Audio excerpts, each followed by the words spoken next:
इंद्र नीच जात, नीची हुअत नीच। नानक तिनकै संग साथ, बुद्धियां सो क्या रीस। वाहिगुरु जी का खालसा, वाहिगुरु जी की फतेह। गुरु खालसा साध संगत जीओ, ਆਪਣੇ ਸਾਰਿਆਂ ਦੇ ਬਹੁਤ ਹੀ ਉੱਤਮ ਭਾਗ ਹਨ ਜੋ ਕਿ ਆਪਾਂ ਨੂੰ ਸ਼੍ਰੀਮਾਨ ਸੰਤ ਬਾਬਾ ਈਸ਼ਰ ਸਿੰਘ ਜੀ ਮਹਾਰਾਜ ਰਾੜਾ ਸਾਹਿਬ ਵਾਲਿਆਂ ਦਾ ਜੀਵਨ ਕਥਾ ਉਚਾਰਨ ਦਾ ਸੁਭਾਗ ਪ੍ਰਾਪਤ ਹੋ ਰਿਹਾ ਹੈ। ਸਾਰੀ ਸੰਗਤ ਮਨ ਚਿੱਤ ਬੁੱਧ ਨੂੰ ਇਕਾਗਰ ਕਰੋ ਅਤੇ ਧਿਆਨ ਨਾਲ ਸਰਵਣ ਕਰਨਾ ਕਰੋ ਜੀ। ਵਿਦਵਾਨ ਪੰਡਤ ਨੂੰ ਉਪਦੇਸ਼। संत जी महाराज की हापड़ रहाइश सी। गुरु दा पावन जस सुन के एक विद्याभिमानी पंडित आया ते नमस्कार कर पास बैठ गया। संत जी ने उसका बड़ा आदर किया, पर उसके अंदर तां शरधा नहीं सी। उचित करने वास्ते आया सी। दाते तो वेदांत के प्रश्न कर, जीव ब्रह्म की एकता बारे पुछदा होया उसके पास तां किताबी ज्ञान सी। आप जी के तजर्बे विच आई प्रैक्टिकल सिक्ख्या द्वारा उपदेश कर शंका निवृत्त करी। कुछ को श्रद्धा हो गई। फिर उत्तम सिक्ख्या देने वास्ते आप जी ने उस पंडित तो पुछया, तुसी किथे रहिंदे हो अते की करदे हो? उसने उत्तर दिता, जी मैं पहला हरिद्वार ते बनारस रह के 25-30 साल संस्कृत विद्या ਨੂੰ ਪੜ੍ਹਦਾ ਰਿਹਾ। ਹੁਣ यूपी ਦੇ ਇਲਾਕੇ ਕਿਸੇ ਮੰਦਿਰ ਵਿੱਚ ਠਹਿਰਿਆ ਹੋਇਆ ਹਾਂ। ਦੋ ਸਮੇਂ ਭਗਤ ਲੋਕ ਆਉਂਦੇ ਹਨ, ਕਥਾ ਕਰਦਾ ਹਾਂ, ਭਜਨ ਸੁਣਾਉਂਦਾ ਹਾਂ। ਹੋਰ ਮੰਦਿਰ ਵਿੱਚ ਮੂਰਤੀ ਪੂਜਾ ਪ੍ਰਤਿਸ਼ਠਾ ਕਰਦਾ ਹਾਂ। संत जी बोले, ते भोजन? उसने कहा, उन भगतों के घरों में भोजन मांग कर खा लेता हूँ। संत जी मुस्कुरा पाए ते आखन लगे, ये तो बड़ी घाटे वाली गल है। कम करना रब दा, कथा कीर्तन ते पूजा प्रतिष्ठा, रोटी मंगनी लोकां तो। हा हा, की तुहानू अपनी प्रारब्ध ते इतना भी निश्चा नहीं कि मैं जिस परमेश्वर दा भजन सिमरन कथा कीर्तन ते होर पूजा प्रतिष्ठा करदा आद करदा हाँ, मैनू बैठे नू रोटी नहीं पहुंचा सकेगा। ये तो हर एक जीव नू जिथे भी कोई बैठा है रोजी नू पहुंचाना उसदी ड्यूटी है। जी जंत सब पातशाह करिया, प्रथमे रिजक समाहा। मनुख दा फर्ज है उसका शुकराना करना। ये तो गल ही उल्ट है। उसका शुकराना छड्ड के उसकी ड्यूटी आप करते हो, फिर वो तुहाडी पालना पोषण की चिंता क्यों करे? वो तुसी तां रोज आप सुणाउंदे हो, मुर्दे को प्रभ देत है लकड़ी कपड़ा आग, जो जीवत चिंता करे ताको वड्डो अभाग। जे रब ते भरोसा नहीं करता तदे ही मनुख दुखी हो रहा है। जेकर इसनू अपनी प्रारब्ध उपर ही निश्चय नहीं, फिर तो इसका पढ़ना सुनना ही निसफल है। ये वचन सुन के वो पंडित बड़ा शर्मिंदा होया। आप जी कहन लगे, पंडित जी परमार्थी वचन परमार्थी पांधी का निश्चय होना चाहिए है कि जिस सिरजनहार परमेश्वर ने जीव सिरजे हैं उन्हां दी पालना दा फिक्र भी उसनू आप ही है। देखो बच्चा जमदा पिछों है ते पर उसकी माता दे अस्थना विच दुध पहले भर जाता है। आप तो रोज कथा वार्ता सुनाते हो। 10वें पातशाह जी दे अनंत सेवक पूर्ण ब्रह्म ज्ञानी भाई कन्हैया साहिब जी होए हन, जो अपने परम प्रीतवान आग्या पालक सेवक भाई सेवा राम जी नू आख्या करते सन कि भाई हथ करके सैनत द्वारा जाके बोल के किसी पासों कुछ मंगना है।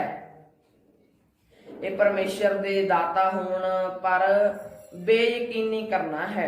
जेकर अवश मंगना बन जाए तां परमेश्वर तो मंगो जो सब कुछ सब नू दिंदा है। साधु दी तां असल अवस्था ही ये है कि जे कोई उस तो पूछे कि भोजन पाओगे तां कह देवो कि पाया है, क्योंकि हुण तक शकदे ही इतना वड्डा शरीर होया है। हाँ, जे कोई सामने लिया के रखे कि खाओ तां बेशक छक लवो, ਪਰ ਇਹ ਨਾ ਵੇਖੋ ਕਿ ਮਿੱਠਾ ਹੈ ਜਾਂ ਸਲੂਣਾ ਹੈ, ਖੁਸ਼ਕ ਹੈ ਜਾਂ ਕੌੜਾ ਹੈ। ਉਸ ਸਮੇਂ ਇਹ ਨਾ ਚਾਹੋ ਕਿ ਭੋਜਨ ਤੁਹਾਡੀ ਜੀਭ ਦੇ ਅਨੁਕੂਲ ਹੋਵੇ। ਜੀਭ ਨੂੰ ਭੋਜਨ ਦੇ ਅਨੁਸਾਰ ਬਣਾ ਲਵੋ।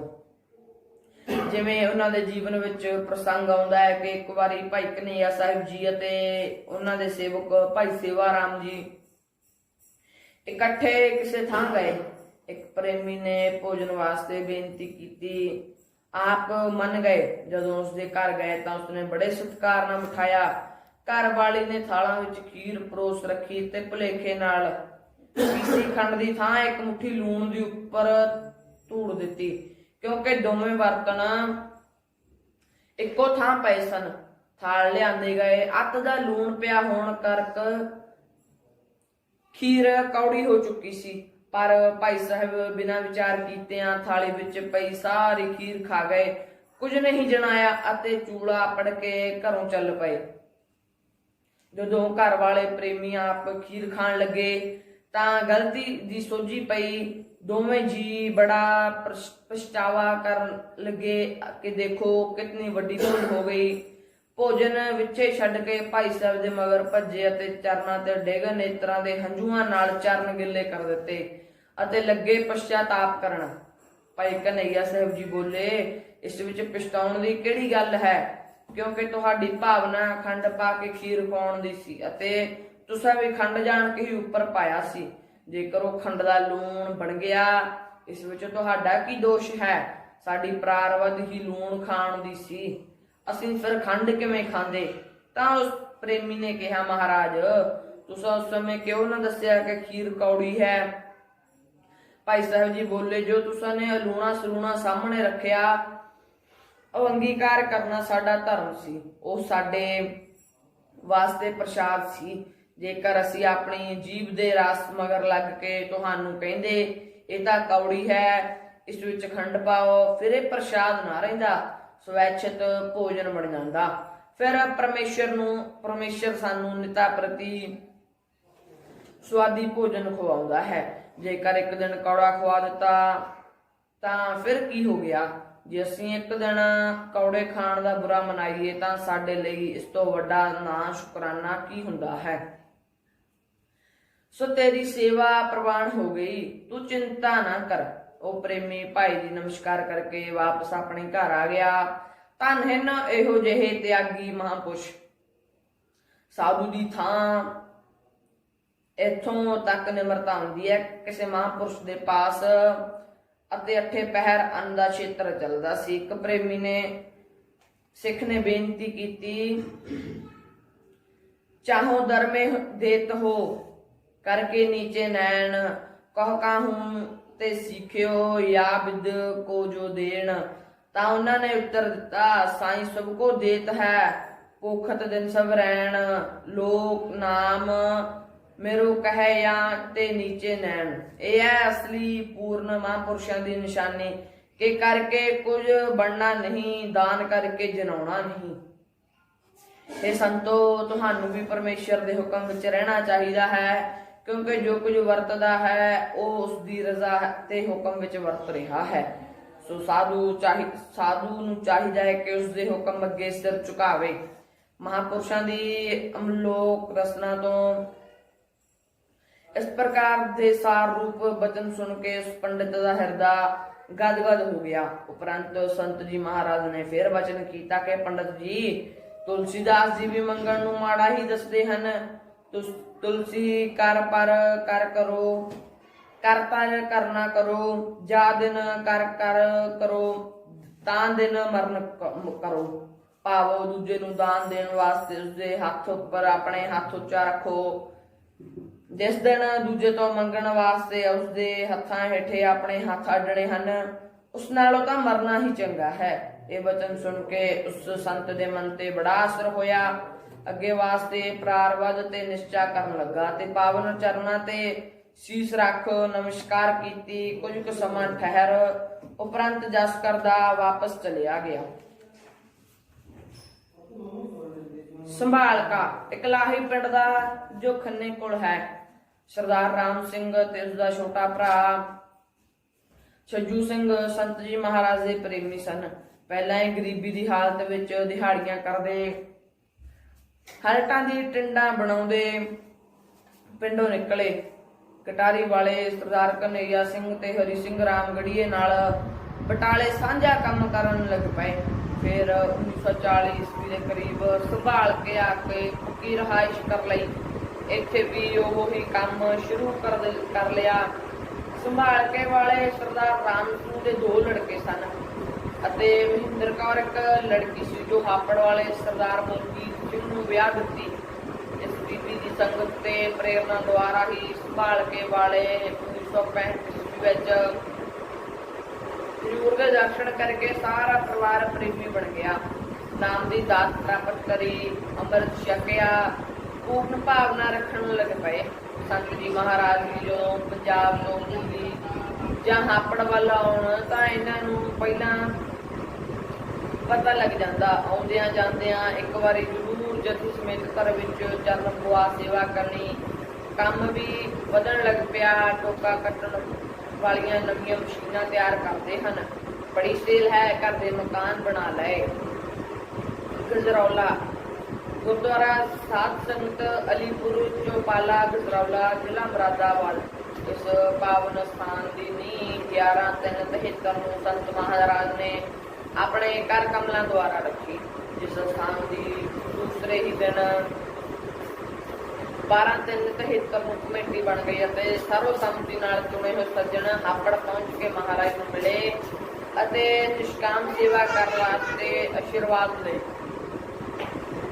ਇਸ ਸੇਵਾ ਵਿੱਚ 1101 ਰੁਪਏ ਸੰਤ ਜੀ ਮਹਾਰਾਜ ਵੱਲੋਂ ਭੇਟਾ ਕੀਤੇ ਗਏ ਅਤੇ ਇੱਕ ਕਮਰੇ, ਪਾਲਕੀ ਅਤੇ ਪੱਖੇ ਦੀ ਸੇਵਾ ਸਹਾਰਾ ਮਸ਼ੀਨ ਦੇ ਮਾਲਕ ਸਰਦਾਰ ਇੰਡਸਟਰੀ ਹਾਪੜ ਵੱਲੋਂ ਹੋਈ, ਜੋ 11,000 ਦੇ ਲਗਭਗ ਖਰਚ ਆ ਗਿਆ। ਬਾਕੀ 2 ਕਮਰੇ ਅਤੇ 2 ਦੁਕਾਨਾਂ ਦੀ ਸੇਵਾ ਸਰਬੱਤ ਸੰਗਤ ਵੱਲੋਂ ਹੋਈ। ਇਸ ਸੇਵਾ ਵਿੱਚ ਸੰਤ ਜੀ ਮਹਾਰਾਜ ਦੇ ਸਤਸੰਗੀ, ਖਾਸ ਕਰ ਮੇਰਠ, ਹਾਪੜ ਤੇ ਮੁਰਾਦਾਬਾਦ ਵਾਲਿਆਂ ਨੇ ਹਿੱਸਾ ਪਾਇਆ। ਸਰਦਾਰ ਗੁਰਮੁਖ ਸਿੰਘ ਦੀ ਰਿਹਾਇਸ਼ ਵੀ ਗੁਰਦੁਆਰੇ ਦੇ ਨਜ਼ਦੀਕ ਗਰੇਵਾਲ ਫਾਰਮ ਵਿੱਚ ਸੀ, ਜਿੱਥੇ ਸੰਤ ਜੀ ਮਹਾਰਾਜ ਨੇ ਹਾਪੜ ਤੇ ਮੁਰਾਦਾਬਾਦ ਨੂੰ ਜਾਂਦਿਆਂ ਕਈ ਵਾਰ ਚਰਨ ਪਾਏ। ਇਸ ਨਗਰ ਵਿੱਚ ਸਰਦਾਰ ਬਲਵੰਤ ਸਿੰਘ ਭਗਤ ਕਿਸ਼ਨਪੁਰ ਰਹਿੰਦੇ ਸਨ। ਇਸ ਦੇ ਘਰ ਕਈ ਲੜਕੀਆਂ ਤੋਂ ਬਾਅਦ ਹਜ਼ੂਰ ਦੇ ਵਚਨਾਂ ਨਾਲ ਧੰਨਾ ਸਿੰਘ ਦਾ ਜਨਮ ਹੋਇਆ। ਸਰਦਾਰ ਚੰਨਣ ਸਿੰਘ ਇਕਲਾਹੀ ਅਤੇ ਸਰਦਾਰ ਭਾਨ ਸਿੰਘ ਨੰਗਲ ਦੇ ਘਰ ਵਿੱਚ ਜਨਮ ਪਾਏ। ਸੇਠ ਰਾਮ ਸ਼ਰਨ ਦੀ ਬੇਨਤੀ ਮੰਨ ਕੇ ਉਸਦੇ ਘਰ ਨੂੰ ਵੀ ਪਵਿੱਤਰ ਕੀਤਾ। ਧੀਰ ਸਿੰਘ ਵਕੀਲ ਅਤੇ ਮਹਿੰਦਰ ਸਿੰਘ ਨੂੰ ਬਖਸ਼ਿਸ਼। ਦਰਾਲੇ ਨਗਰ ਤੋਂ ਸਿਰਫ 1 ਮੀਲ ਤੇ ਮਟੌੜ ਨਾਮ ਦਾ ਪਿੰਡ ਹੈ। ਇੱਥੋਂ ਦਾ ਇੱਕ ਵਕੀਲ ਧੀਰ ਸਿੰਘ ਚੌਹਾਨ ਸੰਤ ਜੀ ਮਹਾਰਾਜ ਦਾ ਸ਼ਰਧਾਲੂ ਬਣਿਆ। 1968 ਈਸਵੀ ਵਿੱਚ ਕਿਰਪਾ ਨਿਧਾਨ ਦੇ ਚਰਨਾਂ ਵਿੱਚ ਪੁੱਜਿਆ ਅਤੇ ਅਰਜ਼ ਕਰੀ, ਦਾਤਾ ਘਰ ਵਿੱਚ 8 ਲੜਕੀਆਂ ਹੀ ਹਨ। ਲੜਕੇ ਦਾ ਮੂੰਹ ਦੇਖਣ ਲਈ ਤਰਸਦਾ ਹਾਂ। ਹਜ਼ੂਰ ਨੇ ਇਸ ਦੇ ਹੰਝੂ ਤੱਕੇ, ਧੀਰਜ ਬਖਸ਼ਿਆ ਅਤੇ ਕਿਹਾ, ਪ੍ਰੇਮੀਆਂ ਚਿੰਤਾ ਨਾ ਕਰ, ਗੁਰੂ ਭਲੀ ਕਰੇਗਾ। ਗੁਰੂ ਨਾਨਕ ਦਾ ਬਹੁਤ ਵੱਡਾ ਭੰਡਾਰਾ ਹੈ। ਆਪਣੇ ਹੱਥੀਂ ਫਲਾਂ ਦਾ ਪ੍ਰਸ਼ਾਦ ਦੇ ਕੇ ਕਿਹਾ, ਜਾ ਘਰ ਵਾਲੇ ਨੂੰ ਛਕਾ ਦੇਵੀਂ। ਦੋਵੇਂ ਜੀ ਸਵੇਰੇ ਇਸ਼ਨਾਨ ਪਾਣੀ ਕਰਕੇ ਸੁੱਚੇ ਮੂੰਹ ਗੁਰੂ ਮੰਤਰ ਦੀਆਂ 6 ਮਾਲਾ ਕਰਕੇ ਹਰ ਰੋਜ਼ ਅਰਦਾਸ ਕਰਿਆ ਕਰੋ। ਅਰਦਾਸ ਭਗਤ ਤਾਂ ਹਰੇਕ ਮਨੁੱਖ ਹੋ ਨਹੀਂ ਸਕਦਾ, ਪਰ ਭਗਤ ਬਚਨ ਤੇ ਆਸ ਰੱਖੇ। ਸਿੱਖ ਦਾ ਭਰੋਸਾ ਤਾਂ ਪਤਿਤ ਪਾਵਨ ਤੇ ਹੀ ਹੈ, ਕਿਉਂਕਿ ਬੇਨਤੀਆਂ ਦੀ ਰਾਸ, ਅਰਜ਼ੋਈਆਂ ਦੀ ਪੂੰਜੀ, ਅਰਦਾਸਾਂ ਦਾ ਧਨ ਹੀ ਗੁਨਾਹਗਾਰ ਗਰੀਬਾਂ ਦੀ ਦੌਲਤ ਹੁੰਦੀ ਹੈ, ਜਿਸ ਤੋਂ ਉਹ ਰਹਿਮਤ ਵਟਾਉਂਦੇ ਹਨ। ਦੁਆ ਦਾ ਕਾਸਾ ਹੱਥ ਵਿੱਚ ਫੜ ਕੇ ਦਾਤੇ ਦੇ ਦਰੋਂ ਦਇਆ ਦੀ ਖੈਰ ਮੰਗੀਦੀ ਹੈ। ਇਹ ਦੁਆਵਾਂ ਅਰਦਾਸਾਂ ਤੇ ਜੋਗੜੀਆਂ ਹੰਝੂਆਂ ਦੇ ਪਾਣੀ ਨਾਲ ਭਿੱਜੀਆਂ ਹੋਈਆਂ ਹੁੰਦੀਆਂ ਹਨ। ਪਛਤਾਵੇ ਸਮੇਂ ਅੱਖਾਂ ਵਿੱਚ ਆਇਆ ਹੋਇਆ ਪਾਣੀ ਸਹੀ ਰੂਪ ਵਿੱਚ ਦਰਵਿਆ ਹੋਇਆ ਦਿਲ ਹੁੰਦਾ ਹੈ। ਜਿਉਂ-ਜਿਉਂ ਵਹਿੰਦਾ ਹੈ, ਪਾਪ ਦੀ ਮੈਲ ਧੁੱਪਦੀ ਹੈ, ਓੜਕ ਜੀਵਨ ਨਿਖਰ ਆਉਂਦਾ ਹੈ ਤੇ ਆਸਾ ਦੀਆਂ ਟਾਹਣੀਆਂ ਨੂੰ ਮੁਰਾਦ ਦੇ ਫਲ ਲੱਗਦੇ ਹਨ। ਭਾਈ ਵਿਧੀ ਚੰਦ ਵਰਗਾ ਚੋਰ ਛੀਨਾ ਐਸੇ ਚੀਜ਼ ਨੇ ਹੀ ਗੁਰੂ ਕਾ ਸੀਨਾ ਬਣਾਇਆ ਸੀ। ਮੇਰੂ ਤੇ ਮੇਰਾ ਇਸੇ ਗੱਲ ਨੇ ਕਰਵਾਈਆਂ ਸਨ। ਤੋਬਾ ਦੇ ਦਰਵਾਜ਼ੇ ਰਾਹੀਂ ਗੁਨਾਹੀ ਬਖਸ਼ਿਸ਼ਾਂ ਤੇ ਬਹਿਸ਼ਤ ਵਿੱਚ ਦਾਖਲ ਹੁੰਦੇ ਹਨ। ਬੁਰਾਈਆਂ ਤੋਂ ਤੋਬਾ ਕਰਕੇ ਵੀ ਮਨੁੱਖ ਦਾ ਮਨ ਫੇਰ ਪਸੰਦ ਦੇ ਅਸਰ ਨਾਲ ਆਪਣੇ ਕੀਤੇ ਵਚਨਾਂ ਨੂੰ ਭੁੱਲ ਜਾਂਦਾ ਹੈ, ਤਾਂ ਉਹ ਬੇਨਤੀਆਂ ਕਰੇ, लाखों दफे तौबा की पर ना निभाही तौबा, मैं वह हूँ तौबा शिकन के अलाही तौबा। ਅਤੇ ਸੰਤ ਜੀ ਮਹਾਰਾਜ ਦਾ ਇਹ ਬਚਨ ਸੁਣ ਕੇ ਮੁਰਝਾਏ ਮਨ ਤੇ ਮਿਹਰਾਂ ਦੀ ਬਾਰਿਸ਼ ਹੋਈ। ਚਿਹਰਾ ਖੁਸ਼ੀ ਨਾਲ ਟਹਿਕ ਗਿਆ। ਮੱਥਾ ਟੇਕ ਕੇ ਘਰ ਆ ਗਿਆ। ਸਾਲ ਤੋਂ ਬਾਅਦ ਇਸਦੇ ਘਰ ਬੱਚੇ ਦਾ ਜਨਮ ਹੋਇਆ। ਫਿਰ ਤਾਂ ਹੋਰ ਵੀ ਸ਼ਰਧਾ ਹੋ ਆਈ। ਇਸੇ ਤਰ੍ਹਾਂ ਇਸ ਤੇ ਕਿਰਪਾ ਹੋਈ ਜਾਣ ਕੇ ਮਹਿਮਦਪੁਰ ਪਿੰਡ ਦਾ, ਜੋ ਦਰਾਲੇ ਤੋਂ ਸਿਰਫ ਅੱਧ ਮੀਲ ਤੇ ਫਾਸਲੇ ਤੇ ਹੈ, ਸਰਦਾਰ ਮਹਿੰਦਰ ਸਿੰਘ ਵੀ ਸੰਤ ਜੀ ਦੇ ਚਰਨਾਂ ਵਿੱਚ ਆ ਹਾਜ਼ਰ ਹੋਇਆ ਤੇ ਅਰਜ਼ ਕੀਤੀ, ਗਰੀਬ ਨਿਵਾਜ, ਪਹਿਲੀ ਸ਼ਾਦੀ ਚੋਂ ਤਾਂ 2 ਲੜਕੀਆਂ ਹੋਈਆਂ, ਪੁੱਤਰ ਪ੍ਰਾਪਤੀ ਵਾਸਤੇ ਦੂਜਾ ਵਿਆਹ ਕਰਵਾ ਲਿਆ, ਪਰ ਫਿਰ ਵੀ ਇੱਛਾ ਪੂਰੀ ਨਹੀਂ ਹੋਈ। ਸੰਤ ਜੀ ਮਹਾਰਾਜ ਮੁਸਕਰਾਏ ਅਤੇ ਕਿਹਾ, ਗੁਰੂ ਨਾਨਕ ਦੇ ਘਰ ਕਿਸੇ ਵਸਤੂ ਦਾ ਘਾਟਾ ਨਹੀਂ, ਕੇਵਲ ਸ਼ਰਧਾ ਦੀ ਲੋੜ ਹੈ। ਆਪਣੇ ਪਾਵਨ ਹੱਥਾਂ ਨਾਲ ਇੱਕ ਫਲ ਬਖਸ਼ ਕੇ ਪਿੱਠ ਤੇ ਥਾਪੜਾ ਦਿੱਤਾ। 1969 ਈਸਵੀ ਵਿੱਚ ਇਸ ਦੇ ਘਰ ਲੜਕੇ ਦਾ ਜਨਮ ਹੋਇਆ। ਜੋ ਇੱਛਾ ਸੋਈ ਫਲ ਪਾਵੈ, ਸਾਧ ਕੈ ਸੰਗ ਨਾ ਬਿਰਥਾ ਜਾਵੈ। ਮੁਜ਼ੱਫਰਨਗਰ ਵਿਖੇ ਨਾਮ ਅੰਮ੍ਰਿਤ ਦੀ ਵਰਖਾ। ਮੁਜ਼ੱਫਰਨਗਰ ਦਾ ਸਰਦਾਰ ਗੁਰਦੇਵ ਸਿੰਘ ਪਰਿਵਾਰ ਸਮੇਤ ਕਿਲ੍ਹਾ ਰੈਪਰ ਵਾਲੇ ਸੰਤ ਦੇਵੀਪੁਰੀ ਜੀ ਦੇ ਪਾਸ ਜਾਇਆ ਕਰਦਾ ਸੀ। ਬਾਅਦ ਵਿੱਚ ਉਹਨਾਂ ਤੋਂ ਵਰਸਾਏ ਸੰਤ ਬਿਸ਼ਨਪੁਰੀ ਜੰਡਾਲੀ ਵਾਲਿਆਂ ਦੀ ਕਾਫੀ ਸੇਵਾ ਤੇ ਸੰਗਤ ਕੀਤੀ। ਇਹ ਚੰਗੀ ਅਵਸਥਾ ਵਾਲੇ ਗੁਰਮੁਖ ਭਗਤ ਹਨ। ਪਰਿਵਾਰ ਦੇ ਮਨ ਤੇ ਵੀ ਇਹਨਾਂ ਦੀ ਸੰਗਤ ਦੇ ਚੰਗੇ ਸੰਸਕਾਰਾਂ ਦਾ ਅਸਰ ਪੈ ਗਿਆ, ਜਿਸ ਕਰਕੇ ਸ਼ੁਰੂ ਤੋਂ ਹੀ ਮਾਸ ਸ਼ਰਾਬ ਦੇ ਤਿਆਗੀ ਵੈਸ਼ਨਵ ਖਿਆਲਾਂ ਦੇ ਪੂਰਨ ਆਸਤਕ ਹਨ। 1-2 ਰਾਤਾਂ ਛੋਟੇ ਸੰਤ ਜੀ ਦੀ ਸੰਗਤ ਕੀਤੀ ਅਤੇ ਸਰਦਾਰ ਗੁਰਦੇਵ ਸਿੰਘ ਦੇ ਵੱਡੇ ਸੁਪੁੱਤਰ ਸਰਦਾਰ ਭਜਨ ਸਿੰਘ ਦੀ ਜ਼ਿੰਦਗੀ ਵਿੱਚ ਤਬਾਦਲਾ ਲੈ ਆਂਦਾ। ਛੋਟੇ ਸੰਤ ਜੀ ਰਾੜੇ ਸਾਹਿਬ ਦੇ ਲੰਗਰ ਵਾਸਤੇ ਮਿੱਠਾ ਲੈਣ ਜਾਂਦੇ ਅਤੇ ਇਹਨਾਂ ਕੋਲ ਠਹਿਰਦੇ ਸਨ। ਮੇਰਠ ਨਿਵਾਸੀ ਸਰਦਾਰ ਉਜਾਗਰ ਸਿੰਘ ਤੋਂ ਵੱਡੇ ਸੰਤ ਜੀ ਮਹਾਰਾਜ ਦਾ ਜਸ ਸੁਣ ਕੇ ਸਰਦਾਰ ਹਰਭਜਨ ਸਿੰਘ ਮੇਰਠ ਦੀਵਾਨ ਸੁਣਨ ਗਿਆ। ਜਦੋਂ ਇਸ ਨੌਜਵਾਨ ਨੇ ਪਹਿਲੀ ਵਾਰ ਸੰਤ ਜੀ ਦੀ ਪਾਵਨ ਰਸਨਾ ਤੋਂ ਸਿੱਧੀਆਂ ਧਾਰਨਾ ਵਿੱਚ ਅੰਮ੍ਰਿਤਮਈ ਕੀਰਤਨ ਸੁਣਿਆ, ਤਦੋਂ ਹੀ ਜ਼ਿੰਦਗੀ ਪਲਟ ਗਈ। ਦੂਸਰੇ ਦਿਨ ਉਸੇ ਨਾਲ ਕਾਰ ਵਿੱਚ ਬੈਠ ਕੇ ਸੰਤ ਜੀ ਮਹਾਰਾਜ ਦੇ ਪਾਸ ਹਾਪੜ ਪੁੱਜਾ। ਰਸਤੇ ਵਿੱਚ ਸਰਦਾਰ ਉਜਾਗਰ ਸਿੰਘ ਨੂੰ ਸਰਦਾਰ ਭਜਨ ਸਿੰਘ ਨੇ ਕਿਹਾ, ਜਿਵੇਂ ਤੁਸੀਂ ਆਪਣੇ ਘਰੀ ਮਹਾਂਪੁਰਸ਼ਾਂ ਦੇ ਚਰਨ ਪਵਾਉਂਦੇ ਹੋ, ਕਿ ਮੇਰੇ ਤੇ ਵੀ ਇਸੇ ਤਰ੍ਹਾਂ ਕਿਰਪਾ ਹੋ ਸਕਦੀ ਹੈ। ਉਸਨੇ ਕਿਹਾ, ਕਿਉਂ ਨਹੀਂ, ਸ਼ਰਧਾ ਦੀ ਲੋੜ ਹੈ, ਫਿਰ ਕਿਸੇ ਵਸਤੂ ਦਾ ਘਾਟਾ ਨਹੀਂ ਰਹਿੰਦਾ। ਅਤੇ ਚਲੋ ਅਰਜ਼ ਕਰਦੇ ਹਾਂ, ਜਿਵੇਂ ਦਾਤੇ ਨੂੰ ਭਾਵੇ। ਕੁਰਸੀ ਦੇ ਸਮੇਂ ਸੰਤ ਜੀ ਦਾ ਦੀਦਾਰ ਕੀਤਾ। ਗੁਰ ਰਸਨਾ ਅੰਮ੍ਰਿਤ ਬੋਲਦੀ, ਹਰ ਨਾਮ ਸੁਹਾਵੀ, ਜਿਨ ਸੁਣ ਸਿੱਖਾਂ ਗੁਰ ਮੰਨਿਆ, ਤਿਨਾ ਭੁੱਖ ਸਭ ਜਾਵੀ। ਤੋਂ ਰੂਹਾਨੀ ਖੁਰਾਕ ਮਿਲੀ। ਫਿਰ ਤਾਂ ਭਜਨ ਸਿੰਘ ਦਾ ਮਨ ਹੋਰ ਵੀ ਅਗਾਂਹ ਵਧਿਆ। ਕਹਿੰਦਾ, ਭਾਈ ਉਜਾਗਰ ਸਿੰਘ ਜੀ, ਹੁਣ ਖਾਲੀ ਚਰਨ ਨਹੀਂ ਪਵਾਉਣੇ, ਦੀਵਾਨਾਂ ਵਾਸਤੇ ਵੀ ਅਰਜ਼ ਕਰੀਏ। ਵਿਚਾਰਾਂ ਕਰਦੇ ਹੋਏ ਸੰਤ ਜੀ ਮਹਾਰਾਜ ਦੇ ਦਰਸ਼ਨਾਂ ਵਾਸਤੇ ਆਪਣੀ ਵਾਰੀ ਅਨੁਸਾਰ ਅੱਗੇ ਵਧੇ। ਪਾਵਨ ਚਰਨਾਂ ਤੇ ਭਾਵਨਾ ਨਾਲ ਮੱਥਾ ਟੇਕਿਆ। ਦਿਲਾਂ ਦੀ ਜਾਣਨਹਾਰ ਨੇ ਪਾਸ ਹੀ ਬਿਠਾ ਲਏ। ਸਰਦਾਰ ਉਜਾਗਰ ਸਿੰਘ ਨੂੰ ਪੁੱਛਿਆ, ਇਹ ਪ੍ਰੇਮੀ ਕਿੱਥੋਂ ਹੈ? ਉਸਨੇ ਕਿਹਾ, ਗਰੀਬ ਨਿਵਾਜ ਮੁਜ਼ੱਫਰਨਗਰ ਤੋਂ ਆਇਆ ਹੈ। ਹਜ਼ੂਰ ਕਹਿੰਦੇ, ਕੀ ਕੰਮ ਕਰਦੇ ਹੋ? ਭਜਨ ਸਿੰਘ ਨੇ ਅਰਜ਼ ਕੀਤੀ, ਮਹਾਰਾਜ, ਆਪ ਜੀ ਦੀਆਂ ਬਖਸ਼ੀਆਂ ਗੱਡੀਆਂ ਹਨ। ਸੰਤ ਜੀ ਨੇ ਪੁੱਛਿਆ, ਪਿੱਛੇ ਪੰਜਾਬ ਵਿੱਚ ਕਿਹੜਾ ਪਿੰਡ ਹੈ ਭਾਈ? ਬੇਨਤੀ ਕੀਤੀ, ਹਜ਼ੂਰ ਦੇ ਚਰਨਾਂ ਕੋਲ ਬੁਆਣੀ ਪਿੰਡ ਹੈ।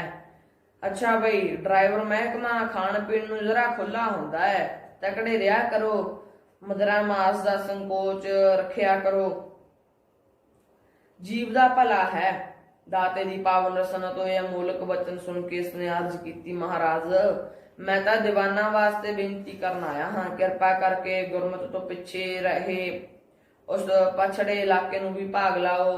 ਸੰਤ ਜੀ ਮਹਾਰਾਜ ਮੁਸਕਰਾਏ ਤੇ ਕਿਹਾ, ਬਈ ਪ੍ਰੇਮੀਆਂ, ਹੁਣ ਤਾਂ ਇਸ ਇਲਾਕੇ ਦਾ ਸਾਰਾ ਪ੍ਰੋਗਰਾਮ ਸਮਾਪਤ ਹੋ ਚੁੱਕਾ ਹੈ। ਸਿਰਫ ਅੱਜ ਦਾ ਦੀਵਾਨ ਮੇਰਠ ਲਾ ਕੇ ਕੱਲ ਦਿਨੇ ਸਿੰਘਾਂ ਦੇ ਬਡਲੇ ਪਿੰਡ ਦਾ ਦੀਵਾਨ ਹੈ। ਫਿਰ ਪਰਸੋਂ ਪੰਜਾਬ ਨੂੰ ਵਾਪਸ ਜਾ ਰਹੇ ਹਾਂ। ਇਹ ਬਚਨ ਸੁਣ ਕੇ ਇਸ ਦੇ ਮਨ ਤੇ ਕੁਝ ਠੇਸ ਲੱਗੀ। ਚਿਹਰੇ ਤੇ ਇੱਕਦਮ ਉਦਾਸੀ ਛਾ ਗਈ। ਹਿਰਦਾ ਮੁਰਝਾ ਗਿਆ। ਧੀਮੀ ਆਵਾਜ਼ ਵਿੱਚ ਅਰਜ਼ ਕੀਤੀ, ਮਹਾਰਾਜ, ਫਿਰ ਸਾਨੂੰ ਵੀ ਆਪਣੇ ਚਰਨਾਂ ਵਿੱਚ ਹੀ ਰੱਖ ਲਓ। ਖਾਲੀ ਜਾ ਕੇ ਕੀ ਕਰਾਂਗੇ? ਸੰਤ ਜੀ ਨੇ ਇਸ ਦੇ ਚਿਹਰੇ ਦੀ ਬਦਲੀ ਹੋਈ ਰੰਗਤ ਦੇਖੀ ਅਤੇ ਨੇਤਰ ਸਜਲ ਦੇਖ ਕੇ ਆਖਿਆ, ਬਈ ਨੌਜਵਾਨ, ਇਸ ਤਰ੍ਹਾਂ ਹੱਠ ਨਹੀਂ ਕਰੀਦਾ। ਸਮਾਂ ਹੈ ਨਹੀਂ, ਜੇ ਹੁੰਦਾ ਸ਼ਾਇਦ ਤੁਹਾਨੂੰ ਮਿਲ ਹੀ ਜਾਂਦਾ। ਇਸਨੇ ਕਿਹਾ, ਮਹਾਰਾਜ, ਕੱਲ ਦੀ ਰਾਤ ਹੀ ਬਖਸ਼ ਦੇਵੋ। ਸੰਤ ਜੀ ਮਹਾਰਾਜ ਬੋਲੇ, ਸਰੀਰ ਰੂਪੀ ਗੱਡੀ ਪੁਰਾਣੀ ਹੋ ਗਈ ਹੈ, ਇਤਨੀ ਖੇਚਲ ਵੀ ਚੱਲ ਨਹੀਂ ਸਕਦੀ। ਹੁਣ ਤਾਂ ਇਸ ਤੋਂ ਸਹਿਜੇ ਸਹਿਜੇ ਕੰਮ ਲਈਦਾ ਹੈ। ਸਫ਼ਰ ਲੰਮਾ ਹੈ, ਕੱਲ ਦਿਨੇ ਵੀ ਦੀਵਾਨ ਕਰਨਾ ਹੈ, ਰਾਤ ਨੂੰ ਦੁਬਾਰਾ ਮੁਸ਼ਕਿਲ ਹੋ ਜਾਵੇਗਾ। ਉਸੇ ਤਰ੍ਹਾਂ ਹੀ ਹੱਥ ਜੋੜੀ ਸਾਹਮਣੇ ਬੈਠਾ ਰਿਹਾ। ਕੁਝ ਕੁ ਸਮਾਂ ਸੋਚ ਕੇ ਸੰਤ ਜੀ ਨੇ ਉੱਤਰ ਦਿੱਤਾ, ਜੇਕਰ ਤੁਹਾਨੂੰ ਕੱਲ ਰਾਤ ਦਾ ਦੀਵਾਨ ਮਿਲ ਜਾਵੇ ਤਾਂ ਤੁਸੀਂ ਅੱਜ ਜਾ ਕੇ ਤਿਆਰੀ ਕਰ ਸਕਦੇ ਹੋ। ਸੰਤ ਜੀ ਮਹਾਰਾਜ ਦੀ ਰਸਨਾ ਤੋਂ ਇਹ ਸ਼ਬਦ ਸੁਣ ਕੇ ਉਸਦਾ ਚਿਹਰਾ ਖੁਸ਼ੀ ਵਿੱਚ ਟਹਿਕ ਪਿਆ। ਉਸ ਸਮੇਂ ਦੋਵੇਂ ਹੱਥ ਜੋੜ ਕੇ ਅਰਜ਼ ਕੀਤੀ, ਹਾਂ ਮਹਾਰਾਜ, ਤਿਆਰੀ ਕਰ ਲਾਂਗੇ। ਤਾਂ ਹਜ਼ੂਰ ਨੇ ਪ੍ਰਵਾਨਗੀ ਦੇ ਕੇ ਆਖਿਆ, ਜਾਓ, ਕੱਲ ਰਾਤ ਦਾ ਦੀਵਾਨ ਤੁਹਾਡੇ ਸ਼ਹਿਰ ਹੋਵੇਗਾ, ਪਰਸੋਂ ਪੰਜਾਬ ਨੂੰ ਜਾਵਾਂਗੇ। ਇਸਨੇ ਉਸੇ ਸਮੇਂ ਮੱਥਾ ਟੇਕਿਆ ਤੇ ਗੱਡੀ ਵਿੱਚ ਬੈਠ ਕੇ ਸਰਦਾਰ ਉਜਾਗਰ ਸਿੰਘ ਨੂੰ ਵੀ ਆਪਣੇ ਨਾਲ ਹੀ ਲੈ ਲਿਆ ਅਤੇ ਕਿਹਾ ਕਿ ਸਾਨੂੰ ਤਾਂ ਕੋਈ ਪਤਾ ਨਹੀਂ, ਜਿਵੇਂ ਕਹੋਗੇ ਅਸੀਂ ਉਸੇ ਤਰ੍ਹਾਂ ਸਾਰਾ ਇੰਤਜ਼ਾਮ ਕਰ ਲਵਾਂਗੇ। ਜਦੋਂ ਘਰ ਪੁੱਜ ਕੇ ਖੁਸ਼ਖਬਰੀ ਦੱਸੀ ਤਾਂ ਸਾਰੇ ਪਰਿਵਾਰ ਨੂੰ ਚਾਅ ਚੜ ਗਿਆ। ਟਾਊਨ ਹਾਲ ਵਿੱਚ ਦੀਵਾਨ ਦੀ ਤਿਆਰੀ ਕੀਤੀ ਗਈ। ਸਪੀਕਰਾਂ ਨਾਲ ਸ਼ਹਿਰ ਵਿੱਚ ਅਨਾਉਂਸਮੈਂਟ ਹੋ ਗਈ, ਜਿਸ ਨੂੰ ਸੁਣ ਕੇ ਹਰੇਕ ਪ੍ਰੇਮੀ ਦਾ ਮਨ ਬੜਾ ਪ੍ਰਸੰਨ ਹੁੰਦਾ। ਇਹ ਸਾਰਾ ਪ੍ਰਬੰਧ ਸਰਦਾਰ ਉਜਾਗਰ ਸਿੰਘ ਨੇ ਦੱਸ ਕੇ ਆਪ ਕਰਵਾਇਆ। ਦੂਸਰੇ ਦਿਨ ਸ਼ਾਮ ਨੂੰ 1 ਘੰਟਾ ਪਹਿਲਾਂ ਜਥਾ ਆ ਗਿਆ ਅਤੇ ਉਹਨਾਂ ਨੂੰ ਜਲ ਪਾਣੀ ਛਕਾਇਆ। ਪੰਡਾਲ ਵਿੱਚ ਦੀਵਾਨ ਸ਼ੁਰੂ ਹੋ ਗਿਆ। ਇਤਨੇ ਨੂੰ ਸੰਤ ਜੀ ਮਹਾਰਾਜ ਵੀ ਦੀਵਾਨ ਵਿੱਚ ਆ ਗਏ। ਇਹਨਾਂ ਨੇ ਚਾਅ ਨਾਲ ਆਪਣੇ ਅਤੇ ਹੋਰ ਵੀ ਕਈ ਘਰੀ ਚਰਨ ਹਜ਼ੂਰ ਦੇ ਚਰਨ ਪਵਾਏ। ਉਸ ਸਮੇਂ ਜਿਸ ਦੀ ਸੱਜਣ ਦੀ ਬੇਨਤੀ ਕੀਤੀ, ਸਭਨਾਂ ਦੇ ਘਰ ਚਰਨ ਪਾਏ। ਪ੍ਰੇਮੀ ਇਤਨੇ ਮਸਤ ਹੋਏ ਕਿ ਦੀਵਾਨ ਦੇ ਸਮੇਂ ਦਾ ਵੀ ਚੇਤਾ ਨਾ ਰਿਹਾ। ਤੰਗ ਗਲੀਆਂ ਵਿੱਚ ਸੰਤ ਜੀ ਮਹਾਰਾਜ ਦੀ ਗੱਡੀ ਨਹੀਂ ਜਾ ਸਕਦੀ ਸੀ। ਆਪਣੀ ਛੋਟੀ ਗੱਡੀ ਵਿੱਚ ਸੰਤ ਜੀ ਮਹਾਰਾਜ ਨੂੰ ਬਿਠਾ ਲਿਆ। ਜਦੋਂ ਸੰਤ ਜੀ ਮਹਾਰਾਜ ਨੇ ਆਪਣੀ ਜੇਬ ਵਾਲੀ ਘੜੀ ਦੇਖੀ, ਜੋ ਸਮੇਂ ਦੇ ਬੜੇ ਪਾਬੰਦ ਸਨ। ਦੀਵਾਨ ਦਾ ਟਾਈਮ ਹੋ ਚੁੱਕਾ ਸੀ, ਪਰ ਚਰਨ ਪਾਉਣ ਵਾਸਤੇ ਬਹੁਤ ਪ੍ਰੇਮੀਆਂ ਨੇ ਬੇਨਤੀ ਕਰ ਰਹੇ ਸਨ। ਹਜ਼ੂਰ ਨੇ ਕਿਹਾ, ਇੱਕੋ ਹੀ ਕੰਮ ਹੋਵੇਗਾ, ਜੇ ਦੀਵਾਨ ਲਵਾ ਲਓ ਜਾਂ ਸਾਨੂੰ ਇਉਂ ਘਰਾਂ ਵਿੱਚ ਫੇਰ ਲਵੋ, ਤੁਹਾਡੀ ਮਰਜ਼ੀ। ਇਹਨਾਂ ਨੇ ਹੱਥ ਜੋੜ ਕੇ ਅਰਜ਼ ਕੀਤੀ, ਮਹਾਰਾਜ, ਅਸੀਂ ਤਾਂ ਹਜ਼ੂਰ ਦੀ ਰਜ਼ਾ ਵਿੱਚ ਪ੍ਰਸੰਨ ਹਾਂ, ਹੁਕਮ ਹੋਇਆ ਤਾਂ ਫੇਰ ਚਲੋ। ਇਹ ਗੱਡੀ ਸਿੱਧੀ ਪੰਡਾਲ ਵਿੱਚ ਲੈ ਚਲੋ, ਵੱਡੀ ਗੱਡੀ ਆਪੇ ਹੀ ਆ ਜਾਵੇਗੀ। ਇਉਂ ਆਪ ਜੀ ਸਿੱਧੇ ਪੰਡਾਲ ਵੱਲ ਆ ਗਏ ਅਤੇ ਸੰਗਤਾਂ ਨੂੰ ਨਾਮ ਅੰਮ੍ਰਿਤ ਦੀ ਵਰਖਾ ਦੁਆਰਾ ਨਿਹਾਲ ਕਰਕੇ ਤਪਦੇ ਮਨਾਂ ਨੂੰ ਸ਼ਾਂਤ ਬਖਸ਼ੀ। ਦੀਵਾਨ ਉਪਰੰਤ ਸੰਗਤ ਨੇ ਬੇਨਤੀ ਕੀਤੀ, ਗਰੀਬ ਨਿਵਾਜ, ਇਸ ਨੂੰ ਸਫਲਿਆਂ ਕਰਨ ਦਾ ਕਿਹੜਾ ਤਰੀਕਾ ਹੈ? ਮਹਾਰਾਜ ਜੀ ਨੇ ਦੱਸਿਆ, ਪਰਮੇਸ਼ਰ ਦੀ ਬੰਦਗੀ ਹੀ ਸਾਰੇ ਸਾਧਨਾਂ ਦਾ ਮੂਲ ਹੈ। ਕਲਯੁਗ ਵਿੱਚ ਇਸ ਦੇ ਸਮਾਨ ਹੋਰ ਕੋਈ ਵੀ ਪੁੰਨ ਨਹੀਂ। ਕਲ ਮੈਂ ਇਹੋ ਪੁੰਨ ਗੁਣ ਗੋਬਿੰਦ ਗਾਹੇ। ਪਰਮੇਸ਼ਰ ਦਾ ਨਾਮ ਤਾਂ ਸਾਰੇ ਹੀ ਪਾਪਾਂ ਦੇ ਨਾਮ ਕਰਨ ਵਾਲਾ ਹੈ। ਇਸ ਦਾ ਭਾਵ ਹੈ ਕਿ ਪਰਮੇਸ਼ਰ ਦੇ ਨਾਮ ਵਿੱਚ ਇਤਨੀ ਪਾਪ ਨਾਸ਼ ਕਰਨ ਦੀ ਸ਼ਕਤੀ ਹੈ ਕਿ ਉਤਨੀ ਪਾਪੀਆਂ ਵਿੱਚ ਪਾਪ ਕਰਨ ਦੀ ਵੀ ਤਾਕਤ ਨਹੀਂ ਹੈ। ਉਲਟਾ ਨਾਮ ਜਪਤ ਜਗ ਜਾਨਾ, ਬਾਲਮੀਕ ਭੈ ਬ੍ਰਹਮ ਸਮਾਨਾ। ਸੋ ਪ੍ਰੇਮਿਓ, ਪਰਮੇਸ਼ਰ ਦੇ ਨਾਮ ਦੀ ਮਹਿਮਾ ਅਕਥਨੀय ਹੈ ਅਤੇ ਮਨੁੱਖਾ ਜਨਮ ਮਿਲਿਆ ਹੀ ਵਾਹਿਗੁਰੂ ਦੀ ਭਗਤੀ ਵਾਸਤੇ ਹੈ। ਉਸ ਦੁਆਰਾ ਇਸ ਨੂੰ ਸਫਲਾ ਕਰੋ। ਉਪਰੰਤ ਕੀਰਤਨ ਤੋਂ ਬਾਅਦ ਵਾਪਸ ਆ ਗਏ ਅਤੇ ਇਹ 1967 ਵਾਲਾ ਪਹਿਲਾ ਸਾਲ ਸੀ। ਫਿਰ ਤਾਂ ਪੂਰਨ ਸ਼ਰਧਾਲੂ ਬਣ ਗਏ। ਦੂਜੇ ਸਾਲ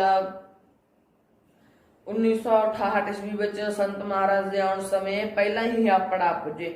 ਦੀਵਾਨਾਂ ਵਾਸਤੇ ਅਰਜ਼ ਕੀਤੀ। ਹਜ਼ੂਰ ਨੇ ਇਹਨਾਂ ਦਾ ਪ੍ਰੇਮ ਦੇਖ 5 ਦੀਵਾਨਾਂ ਦੀ ਬਖਸ਼ਿਸ਼ ਦਿੱਤੀ। ਪਰ ਰਹਾਇਸ਼ ਦਾ ਇੰਤਜ਼ਾਮ ਨਾ ਹੋਣ ਕਰਕੇ ਜਾਂਦੇ ਰੋਜ਼ ਹਾਪੜ ਤੋਂ ਹੀ ਰਹੇ। ਉਪਰੰਤ ਸਾਲ ਦੇ ਸਾਲ ਸਮਾਂ ਮਿਲਣਾ ਨਿਯਤ ਹੋ ਗਿਆ। 1961 ਤੇ 1970 ਈਸਵੀ ਨੂੰ 2 ਸਾਲ ਨਹਿਰੂ ਗਾਰਡਨ ਦੇ ਕੋਲ ਰਤਨ ਚੰਦ ਸੇਠ ਦੀ ਕੋਠੀ ਠਹਿਰੇ। ਸੰਤਾਂ ਦੇ ਬਚਨ ਨਾਲ ਅਗਲੇ ਸਾਲ ਚਿਰਾਂ ਤੋਂ ਬਾਅਦ ਰਤਨ ਚੰਦ ਸੇਠ ਤੇ ਇਸ ਦੇ ਡਰਾਈਵਰ ਦੋਹਾਂ ਦੇ ਘਰ ਵਿੱਚ ਲੜਕਿਆਂ ਦਾ ਜਨਮ ਹੋਇਆ। ਉਪਰੰਤ 1971 ਈਸਵੀ ਨੂੰ ਮਨਸੂਰਪੁਰ ਰਹਾਇਸ਼ ਰੱਖੀ। ਇਹ ਲੇਖਕ ਹਮੇਸ਼ਾ ਨਾਲ ਹੁੰਦਾ ਸੀ। ਇਸੇ ਤਰ੍ਹਾਂ ਆਪ ਜੀ 3 ਵਾਰ ਮੁਜ਼ੱਫਰਨਗਰ ਤੋਂ ਆ ਕੇ ਖਤੌਲੀ ਸ਼ਹਿਰ ਵੀ ਕੀਰਤਨ ਕਰਦੇ ਰਹੇ। ਇੱਥੇ ਮੌੜ ਪਿੰਡ ਜ਼ਿਲ੍ਹਾ ਬਠਿੰਡਾ ਸਰਦਾਰ ਮੁਖਤਿਆਰ ਸਿੰਘ ਮਾਨ ਰਹਿੰਦਾ ਹੈ। ਹਜ਼ੂਰ ਦੇ ਬਚਨ ਨਾਲ ਇਸ ਦੇ ਘਰ ਲੜਕੇ ਦਾ ਜਨਮ ਹੋਇਆ। ਦਾਤੇ ਦੇ ਘਰ ਵਿੱਚ ਚਰਨ ਪਵਾਏ, ਕੀਰਤਨ ਦਾ ਪ੍ਰੋਗਰਾਮ ਬਣਾਇਆ। ਮੁਰਾਦਾਬਾਦ, ਨੈਨੀਤਾਲ ਤੇ ਭੀਮਤਾਲ। ਮੁਰਾਦਾਬਾਦ ਵਾਲੇ ਸੱਜਣਾ ਦੀ ਬੇਨਤੀ ਮੰਨ ਕੇ ਕੁਝ ਕੁ ਪ੍ਰੇਮੀਆਂ ਨਾਲ 1959 ਈਸਵੀ ਦੇ ਜੁਲਾਈ ਮਹੀਨੇ ਡੇਰੇ ਤੋਂ ਚੱਲੇ ਅਤੇ ਮੁਰਾਦਾਬਾਦ ਪੁੱਜੇ। ਸਰਦਾਰ ਚੰਨਣ ਸਿੰਘ ਦੇ ਘਰ ਚਰਨ ਪਾਏ, ਸੰਗਤ ਨੂੰ ਦਰਸ਼ਨ ਦਿੱਤੇ। ਇੱਕ ਰਾਤ ਦਾ ਸਮਾਂ ਠਹਿਰੇ। ਦੂਸਰੇ ਦਿਨ ਇਸ ਨੂੰ ਵੀ ਨਾਲ ਲੈ ਲਿਆ ਅਤੇ ਇਸ ਵਕਤ ਹੀ ਚੱਲ ਪਏ। ਦੁਪਹਿਰ ਦਾ ਪ੍ਰਸ਼ਾਦਾ ਰਾਮਪੁਰ ਨਗਰ ਦੇ ਕਪਤਾਨ ਸਦਾ ਸਿੰਘ ਦੇ ਪਰਿਵਾਰ ਪਾਸ, ਜੋ ਯੂਪੀ ਦੇ ਇਲਾਕੇ ਰਾਮਪੁਰ ਰਹਿੰਦਾ, ਬਿਲਾਸਪੁਰ ਤਹਿਸੀਲ ਦੇ ਪੈਗੰਬਰਪੁਰ ਪਿੰਡ ਰਹਿੰਦਾ ਹੈ। ਪ੍ਰਸ਼ਾਦਾ ਛਕਿਆ ਅਤੇ ਹੋਰ ਵੀ ਪ੍ਰੇਮੀਆਂ ਦੇ ਘਰ ਚਰਨ ਪਾਏ। ਉਪਰੰਤ ਨੈਨੀਤਾਲ ਪੁੱਜ ਕੇ ਝੀਲ ਦੇ ਪਾਸ ਇੱਕ ਕੋਠੀ ਵਿੱਚ ਰਹਾਇਸ਼ ਰੱਖ ਲਈ। ਇਸ ਮੌਕੇ ਤੇ ਸੰਤ ਜੀ ਮਹਾਰਾਜ ਦੇ ਅਨੰਦ ਸੇਵਕ ਸੰਤ ਸੰਪੂਰਨ ਸਿੰਘ ਜੀ ਮੋਹੀ ਵਾਲੇ ਕੁਝ ਕੁ ਦਿਨਾਂ ਤੋਂ ਇੱਥੇ ਆਏ ਹੋਏ ਹਨ ਅਤੇ ਬੁਆਣੀ ਪਿੰਡ ਦੇ ਸਰਦਾਰ ਸਵਰਨ ਸਿੰਘ ਸੂਬੇਦਾਰ ਦੀ ਕੋਠੀ ਠਹਿਰੇ ਹੋਏ ਸਨ। ਜਦੋਂ ਇਹਨਾਂ ਨੂੰ ਸੰਤ ਜੀ ਮਹਾਰਾਜ ਦੇ ਆਉਣ ਦਾ ਪਤਾ ਲੱਗਾ, ਇਹਨਾਂ ਨੇ ਬੜੀ ਭਾਵਨਾ ਨਾਲ ਆ ਕੇ ਚਰਨ ਪਰਸੇ ਅਤੇ ਦਰਸ਼ਨ ਕੀਤੇ। ਸੂਬੇਦਾਰ ਤੋਂ ਬੇਨਤੀ ਕਰਵਾ ਕੇ ਉਸ ਦੀ ਕੋਠੀ ਵਿੱਚ ਚਰਨ ਪਵਾਏ। ਫਿਰ ਆਪ ਸੰਤ ਜੀ ਨਿਕਟਵਰਤੀ ਸੱਜਣਾ ਦੀ ਬੇਨਤੀ ਮੰਨ ਕੇ ਦੂਸਰੇ ਦਿਨ ਭੀਮਤਾਲ ਦੀ ਸੈਰ ਨੂੰ ਚਲੇ ਗਏ। ਜਦੋਂ ਸ਼ਾਮੀ ਵਾਪਸ ਆਏ ਤਾਂ ਕਿਸੇ ਖਾਸ ਕਾਰਨ ਕਰਕੇ ਆਪ ਜੀ ਨੂੰ ਲੈ ਜਾਣ ਵਾਸਤੇ ਭਾਈ ਨਿਰੰਜਨ ਸਿੰਘ ਕਰਮਸਰ ਤੋਂ ਆਇਆ ਬੈਠਾ ਸੀ। ਇਸ ਦੇ ਨਾਲ ਮੁਰਾਦਾਬਾਦ ਤੋਂ ਰੌਣੀ ਵਾਲਾ ਨਛੱਤਰ ਸਿੰਘ ਰਲ ਗਿਆ। ਜਦੋਂ ਖਾਸ ਕਾਰਨ ਦਾ ਪਤਾ ਲੱਗਾ ਤਾਂ ਆਪ ਜੀ ਨੈਨੀਤਾਲ ਤੋਂ ਚੱਲ ਕੇ ਦੂਸਰੇ ਦਿਨ ਸ਼ਾਮ ਨੂੰ ਮੁਰਾਦਾਬਾਦ ਆ ਗਏ। ਸਰਦਾਰ ਚੰਨਣ ਸਿੰਘ ਦੇ ਘਰ ਪ੍ਰਸ਼ਾਦ ਛਕ ਕੇ ਰਾਤ ਨੂੰ ਆਰਾਮ ਕੀਤਾ। ਜਦੋਂ ਆਪ ਇਸੇ ਸਾਲ ਸਤੰਬਰ ਦੇ ਮਹੀਨੇ ਹਾਪੜ ਆਏ ਤਾਂ ਸਰਦਾਰ ਚੰਨਣ ਸਿੰਘ ਦੇ ਮੁਰਾਦਾਬਾਦ ਚਰਨ ਪਾਉਣ ਵਾਸਤੇ ਅਰਜ਼ ਕੀਤੀ। ਅੰਤਰਯਾਮੀ ਦਾਤੇ ਨੇ ਸੰਗਤ ਦਾ ਪ੍ਰੇਮ ਤੱਕ ਕੇ ਉੱਥੋਂ ਹੀ ਸਮਾਂ ਬਖਸ਼ ਦਿੱਤਾ। ਦੀਵਾਨ ਸਜੇ, ਉਪਦੇਸ਼ ਦਿੱਤਾ, ਅੰਮ੍ਰਿਤ ਪ੍ਰਚਾਰ ਹੋਇਆ। ਲਗਾਤਾਰ 8-9 ਸਾਲ ਜਾਂਦੇ ਰਹੇ। ਬੇਅੰਤ ਹੀ ਪ੍ਰੇਮੀ ਖੰਡੇ ਦਾ ਅੰਮ੍ਰਿਤ ਛਕ ਕੇ ਸਿੰਘ ਸਜੇ। ਹਜ਼ਾਰਾਂ ਨੇ ਨਾਮ ਦੀ ਦਾਤ ਪ੍ਰਾਪਤ ਕੀਤੀ। ਨੈਨੀਤਾਲ, ਭੀਮਤਾਲ ਤੇ ਮੁਰਾਦਾਬਾਦ ਦੇ ਦੀਵਾਨਾਂ ਤੇ ਖਰਚੇ ਦੀ ਸੇਵਾ ਸਾਰੀ ਖੇੜਾ ਟਰਾਂਸਪੋਰਟ ਵੱਲੋਂ ਹੁੰਦੀ ਰਹੀ। ਕੇਸਾਂ ਦੀ ਮਹੱਤਤਾ। ਆਪ ਜੀ ਨੇ ਇੱਥੇ ਇਹ ਉਪਦੇਸ਼ ਦਿੱਤਾ ਕਿ ਸਿੱਖ ਮਤ ਵਿੱਚ ਕੇਸ ਮਨੁੱਖੀ ਸਰੀਰ ਦਾ ਅਨਿਖੜਵਾਂ ਅੰਗ ਹਨ। ਇਹ ਕਲਗੀਆਂ ਵਾਲੇ ਦੀ ਮੋਹਰ ਹਨ, ਜਿਸ ਨਾਲ ਸਿੱਖ ਸੈਂਕੜਿਆਂ ਤੇ ਹਜ਼ਾਰਾਂ ਵਿੱਚੋਂ ਬਖੂਬੀ ਪਛਾਣਿਆ ਜਾਂਦਾ ਹੈ। ਕੇਸਾਂ ਤੋਂ ਬਿਨਾਂ ਸਿੱਖ ਨਹੀਂ ਅਖਵਾ ਸਕਦਾ, ਪਰ ਵਰਤਮਾਨ ਸਮੇਂ ਵਿੱਚ ਸਿਵਾਏ ਗੁਰੂ ਕੇ ਸਿੱਖਾਂ ਤੋਂ ਸਾਰੇ ਹੀ ਕੇਸ ਰਹਿਤ ਹਨ। ਕੇਸਾਂ ਧਾਰੀਆਂ ਨੂੰ ਉਪਰੀ ਨਜ਼ਰ ਵੇਖਿਆ ਜਾਂਦਾ ਹੈ। ਹੋਰਨਾਂ ਧਰਮਾਂ ਦੇ ਅਧਿਐਨ ਤੋਂ ਅਨੁਭਵ ਹੁੰਦਾ ਹੈ ਕਿ ਸਾਰੇ ਪੀਰ ਪੈਗੰਬਰ, ਵਲੀ ਔਲੀਏ, ਰਿਸ਼ੀ ਮੁਨੀ, ਦੇਵਤੇ, ਅਵਤਾਰ ਅਤੇ ਉਹਨਾਂ ਦੇ ਪੈਰੋਕਾਰ ਕੇਸਾਧਾਰੀ ਸਨ। ਭਾਰਤ ਵਿੱਚ ਸਭ ਤੋਂ ਪੁਰਾਤਨ ਹਿੰਦੂ ਸੰਸਕ੍ਰਿਤੀ ਮੰਨੀ ਜਾਂਦੀ ਹੈ। ਇਸ ਤੋਂ ਸਾਨੂੰ ਪਤਾ ਲੱਗਦਾ ਹੈ ਕਿ ਅਵਤਾਰਾਂ ਵਿੱਚੋਂ ਰਾਮਚੰਦਰ, ਭਗਵਾਨ ਕ੍ਰਿਸ਼ਨ, ਕਪਲ, ਬੁੱਧ ਆਦਿ ਸਭ ਕੇਸਾਧਾਰੀ ਸਨ। ਰਿਸ਼ੀਆਂ ਵਿੱਚੋਂ ਕਸ਼ਪ, ਵਸ਼ਿਸ਼ਟ, ਵਿਸ਼ਵਾਮਿਤਰ, ਦੁਰਵਾਸਾ, ਵਾਲਮੀਕ ਤੇ ਵੇਦ ਵਿਆਸ ਆਦਿ ਸਭ ਜਟਾਜੂਟ ਸਨ।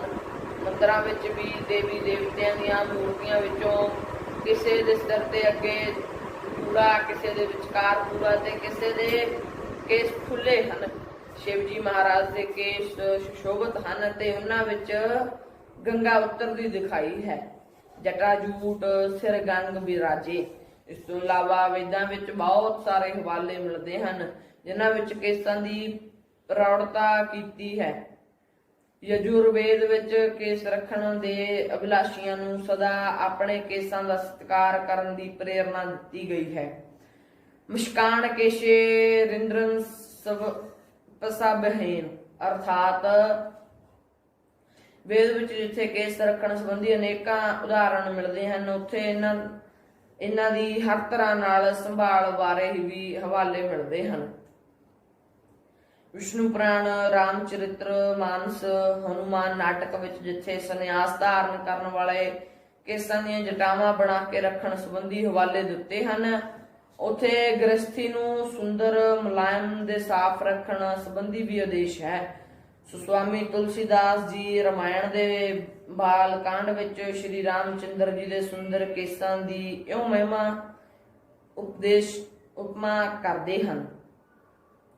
ਚਿਕਨੇ ਕੱਚ ਕੁੰਚਿਤ ਗਗੁਆਰੇ, ਬਹੁ ਪ੍ਰਕਾਰ ਰਚ ਮਾਤ ਸਵਾਰੇ। ਜਦੋਂ ਰਾਮਚੰਦਰ ਜੀ ਬਨਵਾਸ ਤੋਂ ਵਾਪਸ ਆ ਕੇ ਸਿੰਘਾਸਣ ਤੇ ਬਿਰਾਜਦੇ ਹਨ ਤਾਂ ਉਹ ਜਟਾਵਾਂ ਨੂੰ ਸੁਲਝਾ ਕੇ ਕੇਸਾਂ ਵਿੱਚ ਪ੍ਰੀਤਵਾਨ ਕਰਦੇ ਹਨ। ਜਿਸ ਦਾ ਵਰਣਨ ਤੁਲਸੀਦਾਸ ਜੀ ਇਸ ਪ੍ਰਕਾਰ ਕਰਦੇ ਹਨ। ਪੁਨ ਨਿਜ ਜਟਾ ਰਾਮ ਬਿਬਰਾਏ, ਗੁਰੂ ਅਨੁਸ਼ਾਸਨ ਮਾਂਗ ਨਹਾਏ। ਇਸੇ ਤਰ੍ਹਾਂ ਭਗਵਾਨ ਕ੍ਰਿਸ਼ਨ ਜੀ ਦੇ ਕੇਸਾਂ ਨੂੰ ਕਾਰੀ ਕਾਰੀ ਅਲਕੇ ਅਤੇ ਨਾਗਨ ਕੋ ਛੋਨਾ ਆਦਿ ਕਹਿ ਕੇ ਉਪਮਾ ਦਿੱਤੀ ਹੈ। ਕ੍ਰਿਸ਼ਨ ਜੀ ਰੋਜ਼ ਆਪਣੀ ਮਾਤਾ ਨੂੰ ਚੋਟੀ ਲੰਮੀ ਹੋਣ ਦਾ ਸਾਧਨ ਪੁੱਛਦੇ ਹਨ ਅਤੇ ਉਹ ਉਹਨਾਂ ਨੂੰ ਕਾਲੀ ਗਊ ਦਾ ਦੁੱਧ ਪੀਣ ਲਈ ਆਖਦੇ ਹਨ। ਪਰ ਜਦ ਕੇਸ ਲੰਮੇ ਨਾ ਹੋਏ ਤਾਂ ਆਖਦੇ, ਮਈਆ ਮੋਰੀ ਕਬ ਬਾਢੇਗੀ ਚੋਟੀ, ਕਿਤਨੀ ਬਾਰ ਮੁँह ਦੁੱਧ ਪਿਆਏ, ਬਹੁ ਅਜੂ ਹੈ ਛੋਟੀ। ਅਸਲ ਵਿੱਚ ਕੇਸ ਕਟਵਾਉਣੇ ਕਾਇਰਤਾ ਤੇ ਬੁਜ਼ਦਿਲੀ ਦੀ ਨਿਸ਼ਾਨੀ ਹੈ। ਰਾਮਾਇਣ ਵਿੱਚ ਇੱਕ ਪ੍ਰਸੰਗ ਆਉਂਦਾ ਹੈ ਕਿ ਜਦੋਂ ਪਰਸ਼ੁਰਾਮ ਦੇ ਪਿਤਾ ਜਮਦਗਨ ਰਿਸ਼ੀ ਨੂੰ ਸਹੰਸਰ ਬਾਹੂ ਨਾਮ ਕਰਕੇ ਛਤਰੀ ਨੇ ਮਾਰ ਦਿੱਤਾ ਤਾਂ ਪਰਸ਼ੁਰਾਮ ਨੇ ਪਿਤਾ ਦੇ ਬਦਲੇ ਕਈ ਪ੍ਰਣ ਕੀਤਾ ਤੇ 1.25 ਮਣ ਦਾ ਕੁਹਾੜਾ ਬਣਾਇਆ। ਉਸ ਸਮੇਂ ਸਾਰੇ ਛਤਰੀ ਕੇਸਾਧਾਰੀ ਹੁੰਦੇ ਸਨ ਅਤੇ ਕੇਸ ਬਹਾਦਰੀ ਦਾ ਚਿੰਨ੍ਹ ਸਨ। ਕੇਸਾਂ ਕਰਕੇ ਹੀ ਛਤਰੀ ਦੂਰੋਂ ਪਛਾਣੇ ਜਾਂਦੇ ਸਨ। ਪਰਸ਼ੁਰਾਮ ਦੇ ਪ੍ਰਣ ਨੂੰ ਸੁਣ ਕੇ ਸਾਰੇ ਛਤਰੀ ਡਰਦੇ ਜਾਨਾਂ ਬਚਾ ਕੇ ਕੇਸ ਕਟਵਾ ਲਏ। ਉਹਨਾਂ ਨੇ ਆਪਣੇ ਬੱਚਿਆਂ ਦੇ ਵੀ ਮੁੰਡਨ ਕਰਵਾ ਦਿੱਤੇ। ਇਸ ਤੋਂ ਅੱਗੇ ਫਿਰ ਮੁੰਡਨ ਦੀ ਇੱਕ ਪਰੰਪਰਾ ਬਣ ਗਈ। ਉਸੇ ਤਰ੍ਹਾਂ ਇਸਲਾਮ ਧਰਮ ਦੇ ਪੁਸਤਕਾਂ ਵਿੱਚ ਵੀ ਕੇਸਾਂ ਦੇ ਹੱਕ ਵਿੱਚ ਪ੍ਰਮਾਣ ਮਿਲਦੇ ਹਨ। ਕੁਰਾਨ ਸ਼ਰੀਫ ਵਿੱਚ ਹਜ਼ਰਤ ਸਾਹਿਬ ਦੇ ਚਾਚਾ ਅਬੂ ਉਲ ਜਹਲ ਤੇ ਸੁਪਤਨੀ ਆਇਸ਼ਾ ਸੰਬੰਧੀ ਕਈ ਐਸੀਆਂ ਆਇਤਾਂ ਹਨ ਜਿਨ੍ਹਾਂ ਤੋਂ ਪਤਾ ਲੱਗਦਾ ਹੈ ਕਿ ਹਜ਼ਰਤ ਮੁਹੰਮਦ ਸਾਹਿਬ ਦੇ ਵੇਲੇ ਲੋਕ ਕੇਸਾਧਾਰੀ ਸਨ। ਹਜ਼ਰਤ ਸਾਹਿਬ ਕੇਸ ਕਟਵਾਉਣ ਵਾਲਿਆਂ ਨੂੰ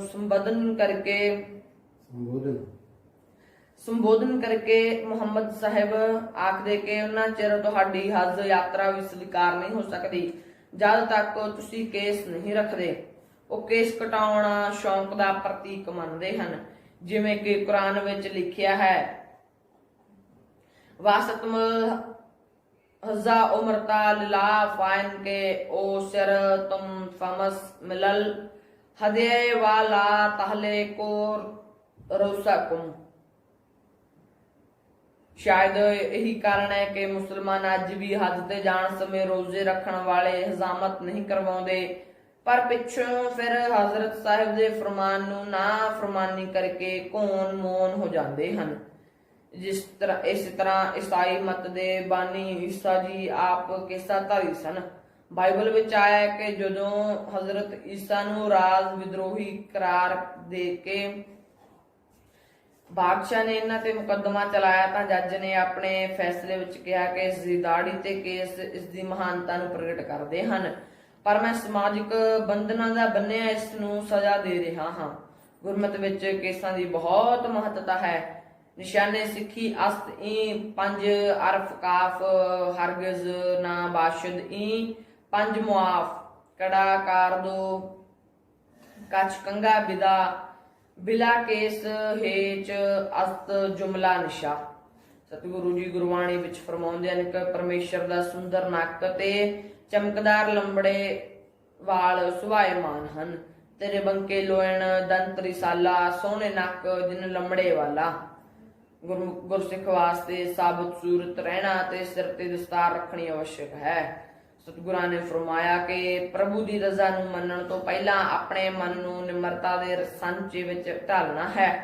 ਉਸ ਦੇ ਦੀਦਾਰ ਲਈ ਜੋ ਜੀਵ ਨੂੰ ਆਪਣੇ ਕੇਸਾਂ ਦਾ ਚਵਰਟ ਲਾ ਕੇ ਵੀ ਉਸ ਦੀ ਚਰਨ ਧੂੜ ਪ੍ਰਾਪਤ ਕਰਨੀ ਪਵੇ ਤਾਂ ਵੀ ਪਿਛਾਂਹ ਮੁੜਨਾ ਨਹੀਂ, ਫੇਰਨਾ ਚਾਹੀਦਾ। ਸਿੱਖ ਨੂੰ ਕੇਸ ਰੱਖ ਕੇ ਅੰਮ੍ਰਿਤ ਪਾਨ ਕਰਨਾ ਜ਼ਰੂਰੀ ਹੈ। ਕਲਗੀਆਂ ਵਾਲੇ ਪਾਤਸ਼ਾਹ ਜੀ ਦਾ ਵਾਕ ਹੈ, ਧਰੇ ਕੇਸ ਪਾਹੁਲ ਬਿਨਾ ਭੇਖੀ ਮੂਰਖ ਸਿੱਖ, ਮੇਰਾ ਦਰਸ਼ਨ ਨਾਹੀਂ ਤਿਸ ਜੇ ਨਾ ਤਿਆਗੇ ਬਿਖ। ਸੂਫੀ ਫਕੀਰਾਂ ਦਾ ਦਰਸ਼ਨ ਵਾਸਤੇ ਆਉਣਾ ਸਵੇਰੇ 9 ਤੋਂ 10 ਵਜੇ ਤੱਕ, ਜੋ 1 ਘੰਟਾ ਦਰਸ਼ਨ ਮੇਲੇ ਵਾਸਤੇ ਹਜ਼ੂਰ ਨੇ ਰੋਜ਼ ਦਾ ਸਮਾਂ ਨਿਯਤ ਕੀਤਾ ਹੋਇਆ ਸੀ।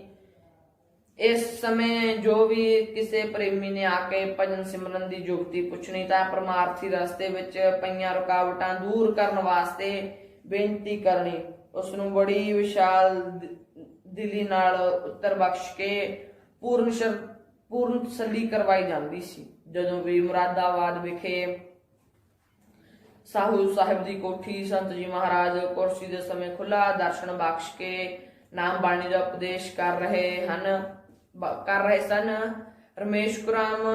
ਰਮੇਸ਼ ਕੁਮਾਰ ਸ਼ਾਹੂ ਸਾਹਿਬ ਦੇ ਘਰ ਸੰਤਾਂ ਦੇ ਬਚਨਾਂ ਨਾਲ ਪੁੱਤਰ ਦਾ ਜਨਮ ਹੋਇਆ। ਸਮਾਂ ਹੋਣੇ ਪਰ ਸੰਗਤਾਂ ਆਪੋ ਆਪਣੀ ਘਰਾਂ ਨੂੰ ਚਲੀਆਂ ਗਈਆਂ ਤੇ ਹਜ਼ੂਰ ਵੀ ਆਪਣੇ ਰਹਾਇਸ਼ੀ ਸਥਾਨ ਤੇ ਪੁੱਜੇ। ਪ੍ਰਸ਼ਾਦ ਛਕ ਕੇ ਆਰਾਮ ਕਰਨ ਲਈ ਤਿਆਰ ਹੋਏ। ਉਸ ਸਮੇਂ ਕਿਸੇ ਖਾਸ ਪ੍ਰੇਮੀ ਨੇ ਸੇਵਾਦਾਰਾਂ ਪਾਸ ਆਪਣੀ ਦਿਲੀ ਸ਼ਰਧਾ ਪ੍ਰਗਟ ਕਰਦਿਆਂ ਦਰਸ਼ਨਾਂ ਦੀ ਮੰਗ ਕੀਤੀ। ਇਹ ਬਾਹਾਜ਼ ਪਹਿਰਾਵੇ ਤੋਂ ਸੂਫੀ ਫਕੀਰ ਪ੍ਰਤੀਤ ਹੁੰਦਾ ਸੀ, ਜਿਸ ਦੇ ਸਿਰ ਦੇ ਵਾਲ ਪਿੱਛੇ ਸੁੱਟ ਕੇ ਉੱਪਰ ਚਿੱਟਾ ਰੁਮਾਲ ਬੰਨਿਆ ਹੋਇਆ ਸੀ। ਗਲ ਵਿੱਚ ਵੀ ਚਿੱਟੇ ਰੰਗ ਦਾ ਪੈਰਾ ਤੱਕ ਨੀਵਾਂ ਚੋਲਾ, ਤੇੜ ਚਿੱਟਾ ਤਹਿਮਤ, ਹੱਥ ਵਿੱਚ ਤਸਬੀਹ ਪਕੜੀ, ਕਿਸੇ ਮਸਤੀ ਵਿੱਚ ਨੇਤਰ ਬੰਦ ਕਰਕੇ ਬੁੱਲ ਹਿਲਾ ਰਿਹਾ ਸੀ। ਸਿੱਧਾ ਤੇ ਲੰਮਾ ਦਾੜਾ ਜਿਸ ਵਿੱਚ ਕਿਤੇ ਕਿਤੇ ਚਿੱਟੇ ਰੋਮਾਂ ਦੀ ਵੀ ਝਲਕ ਪੈਂਦੀ ਸੀ। ਉਮਰ 40 ਸਾਲ ਦੇ ਲਗਭਗ ਸੀ। ਸਮੇਂ ਦੇ ਪਾਬੰਦ ਮਹਾਂਪੁਰਸ਼ਾਂ ਦੇ ਨਿਕਟਵਰਤੀ ਸੇਵਕਾਂ ਨੇ ਅਰਜ਼ ਕੀਤੀ ਕਿ ਫਕੀਰ ਸਾਈਂ ਜੀ, ਹੁਣ ਦਰਸ਼ਨ ਹੋਣਾ ਮੁਸ਼ਕਲ ਹੈ। ਤੁਸੀਂ ਕੱਲ ਸਵੇਰੇ 9 ਵਜੇ ਕੁਰਸੀ ਦੇ ਟਾਈਮ ਆ ਕੇ ਦਰਸ਼ਨ ਕਰ ਲੈਣੇ। ਪਰ ਉਸਨੇ ਅੱਜ ਹੀ ਦਰਸ਼ਨ ਕਰਕੇ ਜਾਣ ਦਾ ਕੁਝ ਹੱਠ ਕੀਤਾ। ਸੇਵਾਦਾਰਾਂ ਨੇ ਫਿਰ ਨਿਮਰਤਾ ਸਹਿਤ ਕਿਹਾ, ਮਹਾਂਪੁਰਸ਼ੋ, ਕੱਲ ਕਿਰਪਾ ਕਰਕੇ ਦੀਦਾਰ ਬਖਸ਼ਣੇ, ਅੱਜ ਸਮਾਂ ਨਹੀਂ ਹੈ। ਸੇਵਾਦਾਰਾਂ ਨੇ ਨਿਮਰਤਾ ਨਾਲ ਬੇਨਤੀ ਕਰਦਿਆਂ ਕਿਹਾ, ਪਰ ਮਹਾਂਪੁਰਸ਼ਾਂ, ਕੱਲ ਕਿਰਪਾ ਕਰਕੇ ਦਰਸ਼ਨ ਬਖਸ਼ਣੇ, ਅੱਜ ਸਮਾਂ ਨਹੀਂ। ਜੇਕਰ ਪਹਿਲਾਂ ਆ ਜਾਂਦੇ ਤੁਹਾਨੂੰ ਜ਼ਰੂਰ ਹੀ ਦਰਸ਼ਨ ਕਰਵਾਏ ਜਾਣੇ, ਪਰ ਹੁਣ ਪੀਰ ਜੀ ਆਰਾਮ ਕਰ ਰਹੇ ਹਨ। ਉਸਨੇ ਬੇਪਰਵਾਹੀ ਨਾਲ ਉੱਤਰ ਦਿੱਤਾ, ਮੈਂ ਅੱਜ ਹੀ ਦਰਸ਼ਨ ਕਰਕੇ ਜਾਣਾ ਹੈ, ਕੱਲ ਮੈਂ ਵੀ ਨਹੀਂ ਆਉਣਾ। ਇਹ ਵਕਤ ਦੀ ਪਾਬੰਦੀ ਦਾ ਆਮ ਦੁਨੀਆਦਾਰਾਂ ਵਾਸਤੇ ਹੁੰਦੀ ਹੈ, ਪਰ ਫਕੀਰ ਕਿਸੇ ਸਮੇਂ ਦੇ ਬੰਧਨਾਂ ਵਿੱਚ ਨਹੀਂ ਆਉਂਦਾ। ਮੇਰਾ ਨਿਸ਼ਚਾ ਕਿ ਜੇਕਰ ਮੇਰੀ ਸ਼ਰਧਾ ਪੂਰਨ ਹੋਈ ਤਾਂ ਮੇਰਾ ਖੁਦਾ ਮੈਨੂੰ ਜ਼ਰੂਰ ਦਰਸ਼ਨ ਦੇਵੇਗਾ। ਮਾਨਾ ਕਿ ਤੇਰੀ दी ਦੇ ਕਾਬਲ ਨਹੀਂ ਹੂੰ ਮੈਂ, ਫਿਰ ਤੂੰ ਮੇਰਾ ਸ਼ੌਂਕ ਦੇਖ ਕਰ ਇੰਤਜ਼ਾਰ ਦੇਖ। ਇਸ ਭਰੇ ਬਚਨ ਸੁਣ ਕੇ ਬਾਹਰਲੇ ਗੇਟ ਅੱਗੇ ਖੜੇ ਸੇਵਾਦਾਰ ਬੋਲੇ, ਫਕੀਰ ਸਾਈਂ, ਸਾਡੇ ਕੋਲ ਕੋਈ ਰੋਕ ਨਹੀਂ, ਪਰ ਅੱਗੇ ਦਰਵਾਜ਼ਾ ਬੰਦ ਹੈ। ਸੰਤ ਜੀ ਮਹਾਰਾਜ ਪ੍ਰਸ਼ਾਦ ਛਕ ਕੇ ਬਿਰਾਜ ਗਏ ਹਨ। ਉਸਨੇ ਕਿਹਾ, ਮੇਰੇ ਵਾਸਤੇ ਸਾਰੇ ਦਰਵਾਜ਼ੇ ਖੁੱਲੇ ਹਨ ਅਤੇ ਸੇਵਾਦਾਰਾਂ ਨੂੰ ਵਧੇਰੇ ਨਿਸ਼ਚਾ ਕਰਾਉਣ ਵਾਸਤੇ ਬੋਲਿਆ, ਮੈਂ ਬਾਬਾ ਫਕੀਰ ਜੀ ਦੀ ਬਿੰਦੀ ਵੰਸ਼ ਵਿੱਚੋਂ ਹਾਂ। ਆਹ ਵੇਖੋ, ਮੇਰੀ ਖੱਬੀ ਅੱਖ ਛੋਟੀ ਹੈ, ਮੇਰਾ ਮਾਲਕ ਮੈਨੂੰ ਜ਼ਰੂਰ ਹੀ ਦਰਸ਼ਨ ਦੇਵੇਗਾ। ਉਸ ਸਮੇਂ ਹਜ਼ੂਰ ਦੇ ਨਿਕਟਵਰਤੀ ਕਹਿਣ ਲੱਗੇ, ਚੰਗਾ ਫਕੀਰ ਸਾਈਂ, ਜੇਕਰ ਤੁਹਾਡਾ ਇਤਨਾ ਭਰੋਸਾ ਹੈ ਤਾਂ ਅੱਗੇ ਲੰਘ ਜਾਓ। ਇਹ ਅੰਦਰ ਚਲਾ ਗਿਆ। ਸੰਤ ਜੀ ਮਹਾਰਾਜ, ਜਿਨ੍ਹਾਂ ਦਾ ਸਾਰਾ ਸਮਾਨ ਹੀ ਕਰਮਵਾਰ ਵੰਡਿਆ ਹੋਇਆ ਸੀ, ਆਪਣੇ ਆਰਾਮ ਕਰਨ ਤੋਂ ਪੌਣਾ ਘੰਟਾ ਲੇਟ ਹੋਏ। ਦਰਵਾਜ਼ਾ ਖੋਲ ਕੇ ਅੰਦਰ ਇਉਂ ਟਹਿਲ ਰਹੇ ਸਨ ਜਿਵੇਂ ਕਿਸੇ ਸ਼ਰਧਾਲੂ ਦੀ ਭਾਵਨਾ ਪੂਰੀ ਕਰਨ ਵਾਸਤੇ ਉਸ ਨੂੰ ਉਡੀਕ ਰਹੇ ਹੋਣ। ਇਹ ਅੱਗੇ ਵਧਿਆ। ਹਜ਼ੂਰ ਦਲੀਜ਼ਾਂ ਦੇ ਅੰਦਰ ਆਪਣੇ ਪਲੰਗੇ ਪਾਸ ਇਸ ਦੇ ਸਾਹਮਣੇ ਖੜੋ ਗਏ। ਇਸਨੇ ਦਲੀਜ਼ਾਂ ਤੋਂ ਬਾਹਰ ਹੀ ਐਨ ਸਾਹਮਣੇ ਖੜੋ ਕੇ ਦਾਤੇ ਨੇ ਨੇਤਰਾਂ ਵਿੱਚ ਨੇਤਰ ਪਾ ਲਏ। ਮਾਨੋ ਦੁਧਾਰ ਰੂਪੀ ਅੰਮ੍ਰਿਤਾਂ ਨੂੰ ਨੇਤਰਾਂ ਦੁਆਰਾ ਪਾਨ ਕਰਕੇ ਮਨ ਦੇ ਗੁਪਤ ਪ੍ਰਸ਼ਨਾਂ ਦਾ ਨੇਤਰਾਂ ਰਾਹੀਂ ਉੱਤਰ ਪਾ ਰਿਹਾ। ਇੱਧਰ ਇਸ ਦੇ ਪ੍ਰੇਮ ਦੇ ਬੱਜੇ ਸੰਤ ਜੀ ਮਹਾਰਾਜ ਇਸ ਦੇ ਨੇਤਰਾਂ ਵਿੱਚ ਨੇਤਰ ਪਾ ਕੇ ਲਗਾਤਾਰ ਉਸੇ ਤਰ੍ਹਾਂ 10 ਮਿੰਟ ਖੜੇ ਰਹੇ। ਉਸਨੇ ਵੀ ਅੱਖ ਨਹੀਂ ਝਮਕੀ। ਨੈਣਾ ਝਾਤ ਨੈਣਾ ਨੂੰ ਮਾਰੀ, ਨੈਣਾ ਚ ਪੈ ਗਏ ਨੈਣ, ਨੈਣ ਨੈਣਾ ਨੂੰ ਮੁੜ ਮੁੜ ਤੱਕਣ, ਨੈਣ ਨੈਣਾ ਨੂੰ ਕਹਿਣ, ਨੈਣ ਨੈਣਾ ਦੇ ਬਰਦੇ ਬਣ ਗਏ, ਨੈਣ ਨੈਣਾ ਵਿੱਚ ਰਹਿਣ, ਨੈਣ ਨੈਣਾ ਨਾਲ ਹੱਸਣ ਖੇਡਣ, ਨੈਣ ਨੈਣਾ ਵਿੱਚ ਸਹਿਣ, ਨੈਣ ਨੈਣਾ ਵਿੱਚ ਦੂਰ ਜੇ ਹੋਵਣ, ਰੋਣ ਨਾ ਲੱਗਦੇ ਨੈਣ, ਨੈਣ ਸਬਰ ਤਦ ਕਰਦੇ ਦਿਲਾਵਰ ਜੇ ਨੈਣਾ ਵਿੱਚ ਪੈਣ।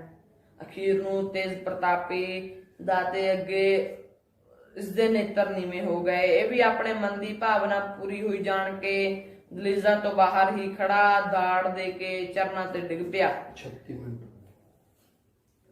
ਦੰਡਵਤ ਲੰਮਾ ਪੈ ਕੇ ਅਸ਼ਟਾਂਗ ਡੰਡੌਤ ਕੀਤੀ ਅਤੇ 5 ਮਿੰਟ ਉਸੇ ਤਰ੍ਹਾਂ ਲੰਮਾ ਪਿਆ। ਆਪਣੇ ਮੂੰਹ ਵਿੱਚ ਕੁਝ ਪੜਦਾ ਰਿਹਾ। ਆਪ ਜੀ ਵੀ ਪ੍ਰੇਮ ਦੇ ਬੱਦੇ ਉਸੇ ਤਰ੍ਹਾਂ ਖੜੇ ਰਹੇ, ਉਪਰੰਤ ਸਾਵਧਾਨ ਹੋ ਕੇ ਉੱਠਿਆ।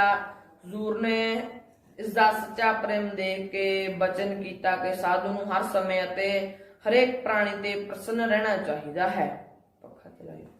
ਆਪਣੜਾ ਗਰੀਬਾਨ ਮਹਿ ਸਿਰ ਨੀਵਾਂ ਕਰ ਦੇ।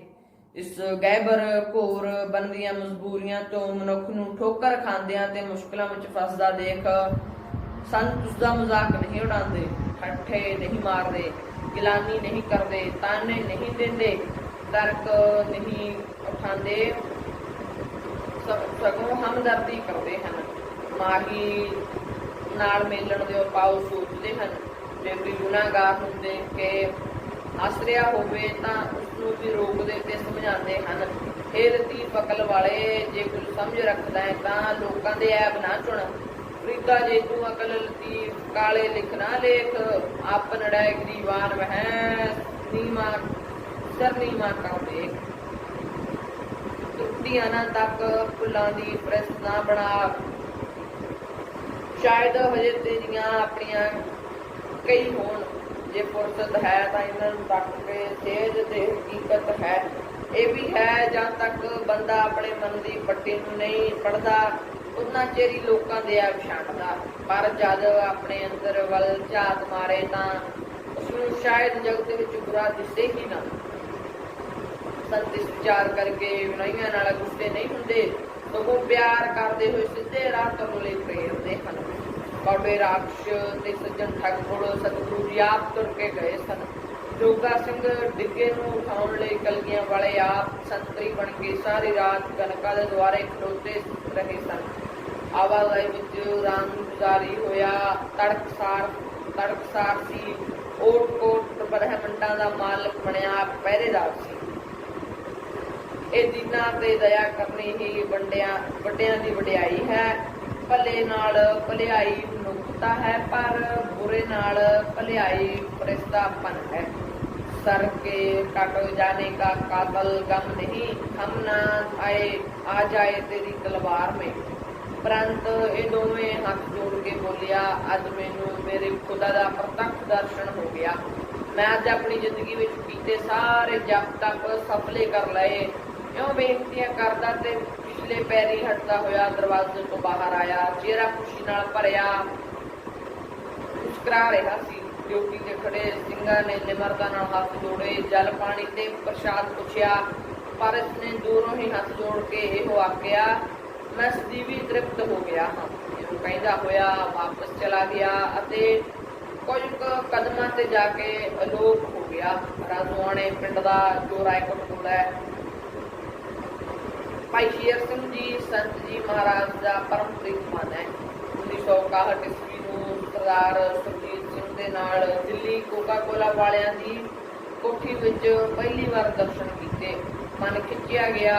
ਪਰਿਵਾਰ ਸਮੇਤ ਅੰਮ੍ਰਿਤਪਾਨ ਕਰ ਨਾਮ ਦੀ ਦਾਤ ਪ੍ਰਾਪਤ ਕੀਤੀ। ਮਾਸ ਸ਼ਰਾਬ ਦੀ ਵਰਤੋਂ ਨਹੀਂ ਕਰਦੇ। ਛੋਟੇ ਸੰਤ ਜੀ ਮਹਾਰਾਜ ਨੇ ਵੀ ਘਰ ਵਿੱਚ ਚਰਨ ਪਾਏ। ਅਰਦਾਸ ਦੀ ਮਹੱਤਤਾ। ਜਦੋਂ 1959 ਦੀ ਅਗਸਤ ਨੂੰ ਸੰਤ ਜੀ ਮਹਾਰਾਜ ਨੈਨੀਤਾਲ ਗਏ ਤਾਂ ਇਹ ਸਿੰਘ ਉਸ ਸਮੇਂ ਹਜ਼ੂਰ ਦੇ ਨਾਲ ਸਨ। ਬਾਬੂ ਰਲਾ ਸਿੰਘ ਡਵਈ, ਬਹਾਦਰ ਸਿੰਘ ਡਰਾਈਵਰ, ਅਰਜਨ ਸਿੰਘ ਭਗੀੜ, ਬਲਵੰਤ ਸਿੰਘ ਆਲੋਵਾਲੀਆ, ਭਜਨ ਸਿੰਘ ਲਲਤੋਂ, ਭਾਈ ਤੇਜਾ ਸਿੰਘ ਲਾਂਗਰੀ। ਕਿਰਾਏ ਤੇ ਕੋਠੀ ਲਈ ਰਾਸ਼ਨ ਤੇ ਹੋਰ ਖਰਚ ਮੁਰਾਦਾਬਾਦ ਵਾਲਿਆਂ ਨੇ ਕੀਤਾ, ਪਰ ਉਸ ਸਮੇਂ ਸੰਤ ਜੀ ਛੇਤੀ ਵਾਪਸ ਆ ਗਏ। ਫਿਰ ਅਗਲੇ ਸਾਲ ਅਕਤੂਬਰ 'ਚ ਭੀਮਤਾਲ ਗਏ। 25 ਦਿਨ ਠਹਿਰੇ। ਕਿਰਾਏ ਤੇ ਕੋਠੀ ਲਈ ਸੇਵਾ ਹਰ ਪ੍ਰਕਾਰ ਦੀ ਮੁਰਾਦਾਬਾਦ ਵਾਲਿਆਂ ਵੱਲੋਂ ਹੋਈ। ਨਾਲ ਇਹ ਸੱਜਣ ਸਨ ਬਾਬੂ ਜੀ ਤੇਜਾ ਸਿੰਘ ਲਾਂਗਰੀ, ਅਰਜਨ ਸਿੰਘ ਭਗੀੜ, ਬਹਾਦਰ ਸਿੰਘ ਡਰਾਈਵਰ, ਚੰਨਣ ਸਿੰਘ ਮੁਰਾਦਾਬਾਦ ਆਦਿ।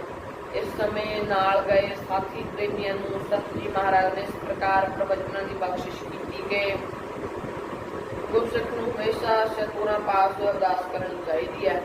ਕੰਨਾਂ ਨਾਲ ਉਸਦਾ ਜਪ ਸੁਣਨਾ, ਜੀਵਾ ਨਾਲ ਗਾਇਨ ਕਰਨਾ, ਸੁਰਤ ਰਾਹੀਂ